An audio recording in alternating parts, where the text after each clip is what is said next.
Hey crafty people, it's Tasha. Welcome back to my channel. You can totally use your alcoholic markers to add shading to this kind of pearlescent cardstock, and trust me, you'll love the results. I've already done a couple, so this is what we're working towards, and here is where we're starting. I'll start with the bit from inside the cup. I'm just doing a generically brown liquid, so it could easily be tea or coffee, heck, even hot chocolate if you're that way inclined. This is just the back of the pearl dye cup because I didn't want it to go to waste. Now, you have the debossing details, but I just don't think they pop enough without some shade. They do, however, help massively with knowing where to add your colour. So, we're going to add some cool grey tones, darkest on the outside edges and under the lip, then in the little well where our cup sits.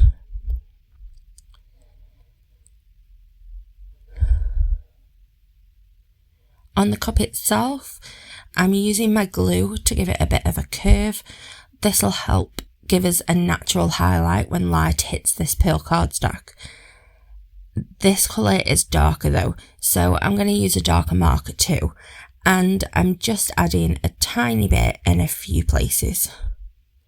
A bit of double-sided adhesive on the back will hold the liquid in place, and double layered foam in the centre of the cup will help to keep that curve. Now, after all that work, I want to get two backgrounds out of this. So I'm going to use a bit of tape to hold two A2 panels together. I could just use one sheet, but honestly, I've got loads of these A2 panels pre-cut, so I just decided to use them. I'm going to add 3 cups and saucers to it, and then I'll turn it over and trim off the overhang. Of course, these bits go back on to fill out the pattern more. Repeating this a couple of times gives us an entire 8.5 by 4.25 inch sheet, which I can then cut into 2 A2 panels.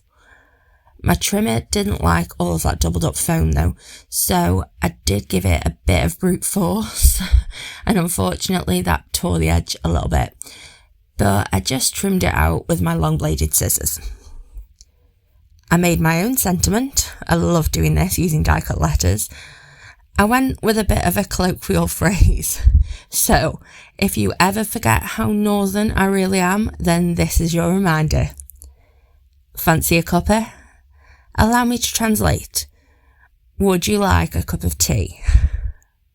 I don't want to waste this gorgeous cardstock, so I'm cutting out the centre, and then I decided to adhere the main panel a little wonky for a change.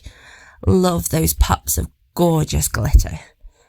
All of the supplies are linked below, but don't forget to check out my blog post for a visual list. Plus, see how I use that second panel to create another card. Gotta love a twofer. If you don't already, please consider hitting that subscribe button and check the bell to be notified when I post. Have a lovely, happy, safe and wonderful week. Stay crafty. Bye.